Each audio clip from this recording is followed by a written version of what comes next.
Chers lecteurs, bonjour. Je vais peut-être devenir moins sympathique à vos yeux, mais tant pis.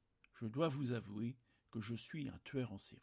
Et attention, je suis un tueur en série contrarié. Peut-être êtes-vous comme moi. Je vais vous raconter et vous me direz à l'occasion. Un tueur en série contrarié, c'est comme un gaucher qu'on oblige à tout faire de la main droite. Un gaucher contrarié. Moi, je suis un tueur en série qui n'aime pas tuer, donc qui ne passe pas à l'acte. Des râles, ça me casse les oreilles. Du sang partout, c'est dégoûtant et c'est difficile à nettoyer. Non, décidément, je ne peux pas. Pourtant, certains contemporains me poussent à exercer ma passion.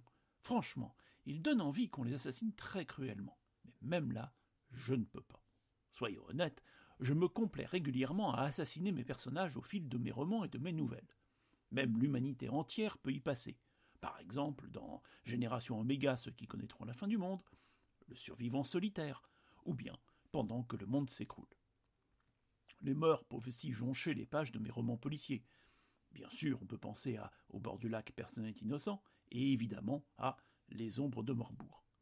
Si on accepte Manu a été belle, puisque c'était même le cahier des charges initial, ni mort ni souffrance, on peut même parier qu'il y a au moins un mort dans chacun de mes livres, même commis. Bon, donc, plutôt qu'être un tueur en série contrarié, pourrait-on me qualifier de tueur en série virtuel.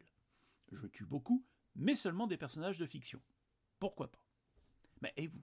Êtes-vous des tueurs en série contrariés, virtuels ou simplement qui s'ignorent?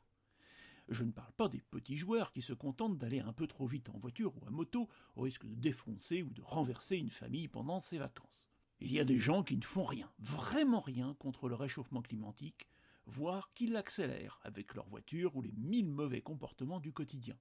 Cela tue en série l'humanité entière des générations futures. Ce sont des tueurs en série différés, en quelque sorte. Il y a les industriels qui polluent, et ceux qui achètent leurs produits. Ils tuent les gens qui vivent autour des usines. Il y a les gens qui achètent des produits à des esclavagistes, qui exploitent les travailleurs du tiers-monde, mourant de misère, de maladie ou d'accidents du travail. Ce sont des tueurs en série par délégation. Alors, finalement, je me sens moins seul en tant que tueur en série contrarié.